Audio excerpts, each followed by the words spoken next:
இந்த மலேசிய திருநாட்டில் நம் இந்தியர்களை பிரதிநிதித்து தோன்றிய முதல் கட்சியாக மஇக இருக்கிறது. நம் சமுதாயத்தின் குரலாக மஇக தொடர்ந்து ஒலித்தது. ஆனால் இன்று மஇக எனும் அந்த ஆலமரம் பெரும்பாலான மக்களால் புறக்கணிக்கப்பட்டு கவனிக்கப்படாமல் காய்ந்து கிடக்கிறது. அதன் கிளைகளில் ஒய்யாரமாய் கூடு கட்டி குடியிருந்த பறவைகள் எல்லாம் திசைக்கொரு பக்கமாய் தடம் மாறிவிட்டன. அடிமரத்தில் கரையான்கள் குடிகொண்டு விட்டதால் ஆட்டம் கண்டு நிற்கிறது அந்த ஆலமரம் என ஓம்ஸ்பா தியாகராஜன் தமது கருத்தை முன்வைத்துள்ளார். மஇகவில் பல நல்ல தலைவர்கள், நல்ல செயல் திட்டங்கள் எல்லாம் இருந்தது உண்மைதான். துன் சம்பந்தன், மாணிக்க வாசகம் போன்றவர்களின் ஆளுமையில் நம் சமுதாயம் பயன்பெற்றிருக்கிறது என்பதையும் மறுக்க முடியாது. அந்த வகையில் மஇகவிற்கு எந்த வகையிலும் நம் மக்கள் துரோகம் செய்தது கிடையாது. இந்தியர்களுக்கு குரல் கொடுத்த ஒரு கட்சியாகத்தான் மஇகவை கருதி வந்தார்கள். மஇக கட்சியில் ஒரு சில கருத்து வேறுபாடுகள் அவ்வப்போது தோன்றினாலும் மக்கள் அதையெல்லாம் பொருட்படுத்தாமல் மஇக மீதான தங்களின் ஆதரவை வெளிப்படுத்தினார்கள். பிரச்சனைகளை வெறும் அரசியல் பிரச்சனையாக மட்டும்தான் பார்த்தார்கள். ஆனால் மஇக எனும் அந்த பெரும் விருட்சம் வீழ்ந்ததற்கு முக்கிய காரணம் சாமி வேலுதான் என்று ஓம்ஸ்பா தியாகராஜன் அதிரடியாக தமது கருத்தை முன்வைத்தார்.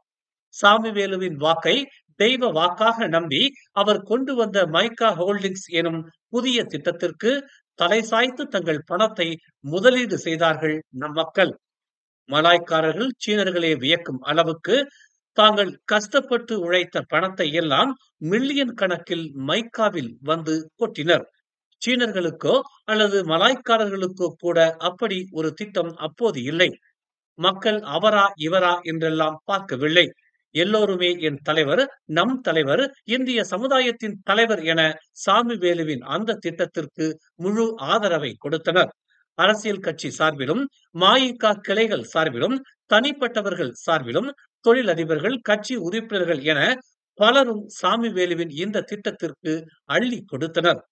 நகைகளை அடமானம் வைத்து, இடங்களை விற்று, தோட்டத்தில் பாடுபட்டு உழைத்து சேர்த்து வைத்த காசை எல்லாம் அந்த திட்டத்தில் கொண்டு போய் குவித்தனர் பாவி பாட்டாளி மக்கள். 100 மில்லியனுக்கும் அதிகமான தொகையை மைக்கா ஹோல்டிங்ஸ் பெற்றது. இந்த சிறிய கூட்டத்திற்குள் இவ்வளவு பணமா என பலரும் வாயை பிளந்தனர்.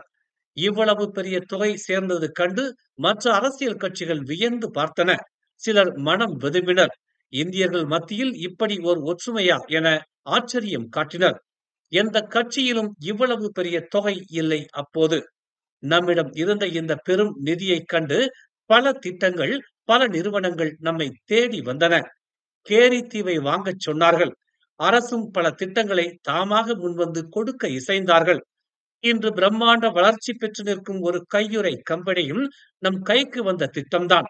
PLC எனப்படும் பப்ளிக் லிமிடெட் கம்பெனியாக இன்று அந்த நிறுவனம் உலக அளவில் உயர்ந்து நிற்கிறது. நம் சொத்துகளில் ஒன்றாக இருக்க வேண்டிய அந்த நிறுவனம் தற்போது சீனர் கையில் இருக்கிறது என்று ஓம்ஸ்பா தியாகராஜன் கூறினார். இப்படி நிறைய திட்டங்கள் கைகூடி வந்தது. ஆனால் ஒழுங்கான நிர்வாகம் செய்ய தெரியாத காரணத்தால் வாய்ப்புகள் எல்லாம் கை நழுவி போயின. மக்களின் வாழ்க்கையும் இருண்டு போனது.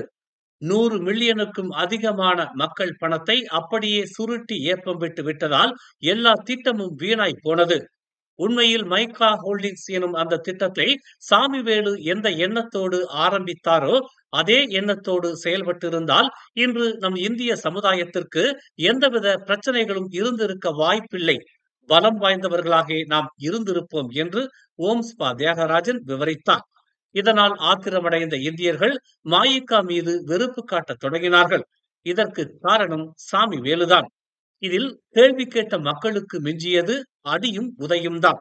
இதனால் மனம் வெதும்பி ஒரு சிலர் தற்கொலையும் செய்துள்ளதாக அறிகிறேன் என்று ஓம்ஸ்பா தியாகராஜன் கூறினார். இதற்கு முன்னர் இருந்த தலைவர்கள் உருவாக்கிய அடையாளங்களைப் போல் சாமிவேலுவும் இந்த மைக்கா ஹோல்டிங்ஸை உருவாக்குவார் என்று நம்பி மக்கள் பணத்தை போட்டார்கள். ஆனால் அது மொத்தமாக அவருக்கும் அவரை சார்ந்தவர்களின் பைகளுக்கும் மட்டுமே போய் வீணானதுதான் மிச்சம். இன்றும் தலைநகரில் கம்பீரமாய் இருக்கும் துன் சம்பந்தன் கட்டடம், தேசிய நிலநிதி கூட்டுறவு சங்கம் அத்தகைய தலைவர்களின் அடையாளமாய் நமக்கு கண்முன் சாட்சியாய் இருக்கிறது. அதேபோல் துன் சம்பந்தனாருக்கு பிறகு தான் ஸ்ரீ மாணிக்க வாசகத்தின் முயற்சியில் உருவான மஇக கட்டடம் இன்றும் காட்சி அளிக்கிறது தலைநகரின் முக்கிய இடத்தில். அந்த நேரத்தில் மலாய்க்காரர்கள் சீனர்களுக்கே சொந்தமாய் தலைநகரில் கட்டடம் இல்லாத நிலையில் நம் சமுதாய கட்சிக்கு சொந்த கட்டடத்தை உருவாக்கியது வரலாற்று சாதனைதான். அதிலும் யாரிடமும் நிதி எதுவும் திரட்டாமல் தன் அரசியல் ஆளுமையால், மந்திரி என்ற செல்வாக்கால் இந்த சாதனையை நிகழ்த்தி காட்டினார் தான் ஸ்ரீ மாணிக்க வாசகம்.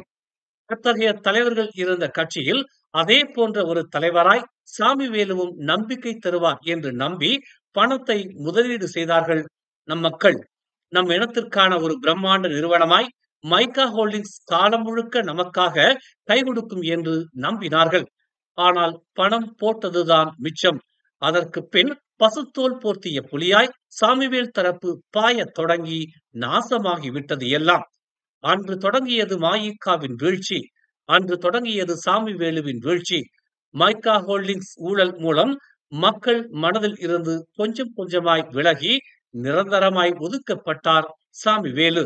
எனவே சாமிவேலுவின் வீழ்ச்சிக்கு மிக முக்கிய காரணம் மைக்கா ஹோல்டிங்ஸ் எனும் மில்லியன் கணக்கான ஊழல்தான் என்று ஓம்ஸ் பா தியாகராஜன் தெரிவித்தார்.